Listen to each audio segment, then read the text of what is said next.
สหกรณ์ผู้ผลิตกาแฟเขตภูเพียงบริเวณได้เปิดกองประชุมใหญ่ครั้งที่19ประจำปี2026อย่างเป็นทางการกองประชุมครั้งนี้ให้เกียรติเข้าร่วมและเป็นประธานร่วมโดยท่านศรีใสทองปัสสารองประธานคณะกรรมการปกครองเมืองปากซองท่านพรวิไลหลวงคำหารรองหัวหน้ากรมส่งเสริมเกษตรกรรมและสหกรณ์กระทรวงเกษตรกรรมและสิ่งแวดล้อมท่านคำเผยบุตรโธรองหัวหน้าแผนกเกษตรกรรมและสิ่งแวดล้อมแขวงท่านบุญสู้สุดมารีห้องหัวหน้ากรมปลูกฝังกระทรวงเกษตรกรรมและสิ่งแวดล้อมท่านสีทองเพชรลังสีประธานสหกรณ์ผู้ผลิตกาแฟเขตภูเพียงบริเวณพร้อมด้วยคณะบริหารงานคณะผู้อำนวยการแขกถือเชิญและบรรดาสมาชิกสหกรณ์ผู้ผลิตกาแฟเขตภูเพียงบริเวณเขาห่วมในกองประชุมท่านสีทองเพชรลังสีได้กล่าวไขกองประชุมโดยยกให้เห็นประวัติความเป็นมาของสหกรณ์คือผู้ผลิตกาแฟเขตภูเพียงบริเวณได้รับการสร้างตั้งขึ้นในวันที่7สิงหาคมปี2007ภายใต้ชื่อเบื้องต้นว่าสมาคมผู้ผลิตกาแฟเขตภูเพียงบริเวณโดยการสีนำโดยกงของโครงการพัฒนากสิกรรมเขตภูเพียงบริเวณซึ่งเป็นโครงการร่วมมือระหว่างรัฐบาลลาวและรัฐบาลฝรั่ง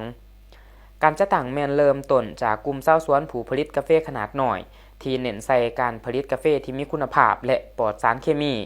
ในพื้นที่กวมเอา3เมืองเขตภูเพียงบริเวณก็คือเมืองปากซองแขวงจำปาสักเมืองเหลางามแขวงสารวัตรและเมืองท่าแตงแขวงเซกองสหกรณ์แห่งนี้เป็นองค์การจัดตั้งของชาวสวนที่ชาวสวนเป็นเจ้าของหอยสวนหอยผลิตภัณฑ์ทั้งหมดได้รับการยั่งยืนมาตรฐานกสิกรรมอินทรีย์และการค้าเป็นธรรมนอกจากนี้สหกรณ์ยังได้ส่งเสริมการผลิตแบบยืนยงด้วยการปลูกพืชแบบผสมผสานเส้นการปลูกกาแฟร่วมกับหมากไม้ไหหมากเพื่อรักษาระบบนิเวศและสร้างมูลค่าเพิ่มให้แก่ชาวสวนปัจจุบันสหกรณ์มีระบบตองโสการสนองที่เข้มแข็งโดยมีสมาชิกทั้งหมด484ครอบครัวเนื้อที่ทำการผลิตกาแฟน้อยอาราบิก้า 1,611 เฮกตาร์เนื้อที่กาแฟกลางโรบัสต้า 371 เฮกตาร์มีศูนย์อิวกาแฟมีโรงงานสีกาแฟโรงงานฝุ่นชีวภาพและโรงขัวกาแฟเป็นของตัวเองพร้อมเดียวกันนั้นยังมีคู่ร่วมงานกับธนาคารและสถาบันการเงินทั้งภายในและต่างประเทศเฮ็ดให้มีตลาดที่มั่นคงและสามารถส่งกาแฟไปถึงมือผู้ขัวกาแฟโดยตรงทั้งตลาดภายในและสากลสำหรับผลงานในปี2025ที่ผ่านมาสหกรณ์ผู้ผลิตกาแฟเขตภูเพียงบริเวณสามารถ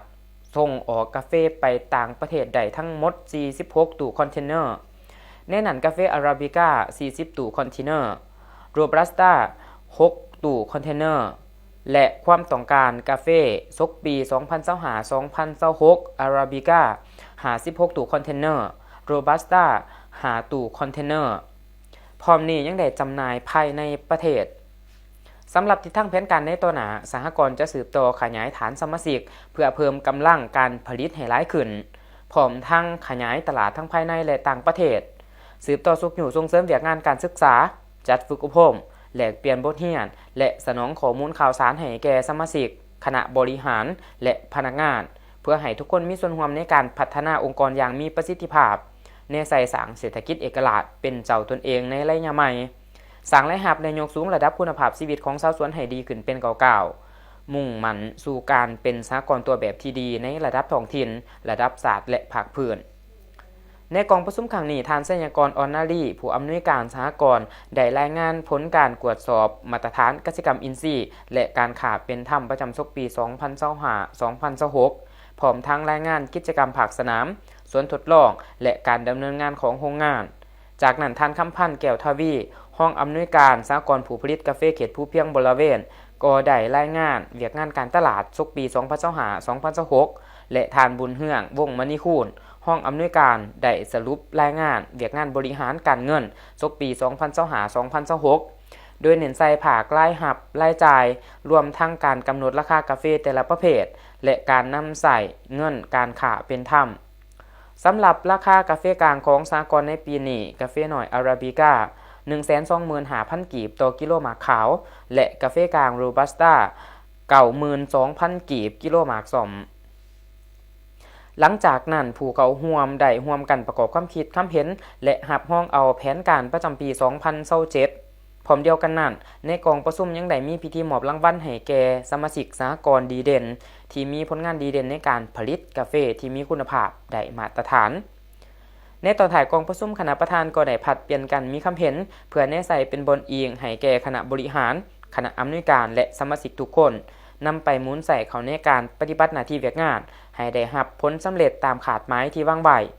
ในนั้นได้เรียกร้องให้สมาชิกทุกคนจงพร้อมกันเอาใจใส่สืบต่อจะตั้งปฏิบัติเวียกงานของสหกรณ์ให้มีการเติบใหญ่ขยายตัวอย่างบ่หยุดยั้ง